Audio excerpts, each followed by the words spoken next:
relate to, the first memories that I'm getting is, I feel like there was a door that had to be kicked through, and I know that I have a man who is with me here, and he knows he was dead when this happened, but the door had to be kicked through to get to him, and I feel like he was a severe alcoholic, and it was related to alcohol of the way that he died. And I feel like he obviously had family, but there was the wife wasn't present anymore. He couldn't maintain that relationship. He couldn't maintain a relationship properly to his children's lives because of the way the alcohol affected him and then around family circle. So I know that he was on his own when this took place.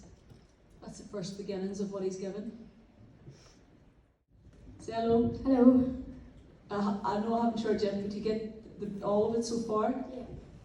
And now he's not that old, by the way, when he passes, because he only feels maybe a wee bit up, but he only feels in his 40s. Yeah. Was he around 46? Yeah. Do you know what age he was? 42. 42. Alright, as long as he's in his 40s. And he's given me a sense of he still feels as he was a father, right? But he tried to be a good dad, but it just didn't work out that way, unfortunately.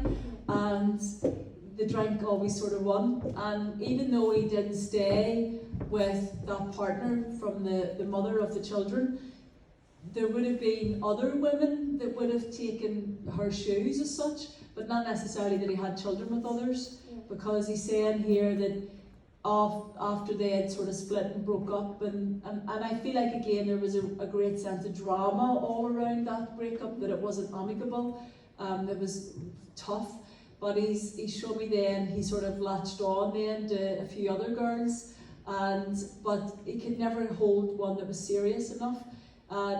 He thinks he was handsome and a charmer and good looking and all of these things. So do you get that? Yeah. Alright. Are you his daughter? Yeah.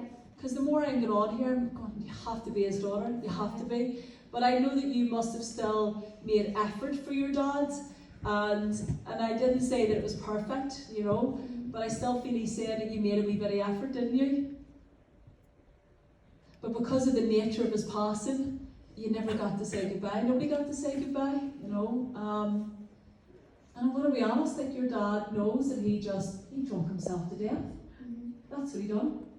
And he went on a binge, because he used to binge, but his binges would have lasted for weeks. It wasn't even days or over a weekend. And that one before, it lasted weeks.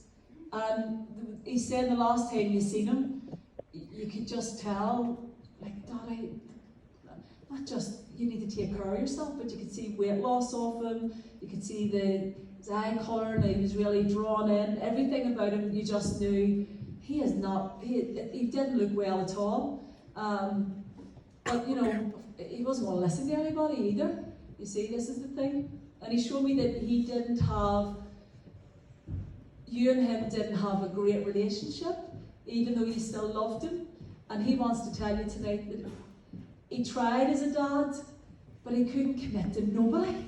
So it was no one's fault. And he says, if he hadn't have been, things would have turned out a lot different. And he must have really loved your mum, because I can feel from him that he never really fully got over that relationship, even though he did go with other women. It doesn't mean necessarily that he was in love with them, but he always loved your mummy. What do you think? I need your yes or no. Yes, that's all true, yeah. Alright, as long as you're getting it all. Do you remember there was a period of years that you hadn't seen your dad? I was quite young when he passed away. Yeah, because he's bringing back memories of that period of years, but it was back then, but it was a few years you hadn't seen him. Yeah. But he still knows you love him in your heart. That's the most important part. That's the part we need to focus on. He thinks you get your charisma from him. So just so you know that, of course he's going to take all the good traits here, isn't he? But that's what he's saying. He was a good looking man, like he was. he could definitely turn the charm on with the women, like. And he's just saying, but here he is, Andrew, if you had seen the state of me at the end, he says, I couldn't have charmed anybody. Yeah. He says, I actually just hid away from the world, Mm-hmm. and I closed the door, and I wasn't even eating, and I just kept going down for the off license and getting his carryouts and just bringing them back in again, and that was it. That's what his life was sort of tied to. Mm-hmm. And he has regrets about that. That's what I want to say. Your daddy wants to heal your heart tonight. And he feels that there's been a little bit of a, what's the right word? A dent at times in the relationship to, can it be a wee bit personal? Yeah. There's been a wee bit of a dent at times even between you and your mum. And I'm not saying you don't love her, of course, she's always been there and she's the one, but he feels that, I don't know, it's like things have got a bit better, but there's been, do you get where I'm going? Yeah. Alright, as long as you get it without making into it too much. So he's just, he recognises that, and he's just saying you've had to really learn to stand up for yourself too. And he feels that he's glad that you've learned to get your voice now, where beforehand it wasn't that way. And he says never ever ever let people put you down or try to bully you, because it happened. And he says no more, no more. And he says you went through that for years. Do you get me? Yeah. Because your daddy inspired was standing ready to freaking beat all around him, because if anybody was saying anything towards you. But I felt like you went through bullying quite a bit severe at times. You know, it wasn't just a few wee words thrown at you. But your dad says it just shows you, and he's watched your journey. And he says he's glad that you have your voice now, and he says you keep thriving, keep thriving. Had you considered wanting to open a wee business? I have my own business. Alright, because he's just talking about self-employment now in your life. Yeah. And I have a feeling there's going to be a lot more that you're going to be doing and extending into. Like whatever you're doing now, it's only the beginnings. Yeah. Because the feeling of what your dad's given me is there's a lot more to come.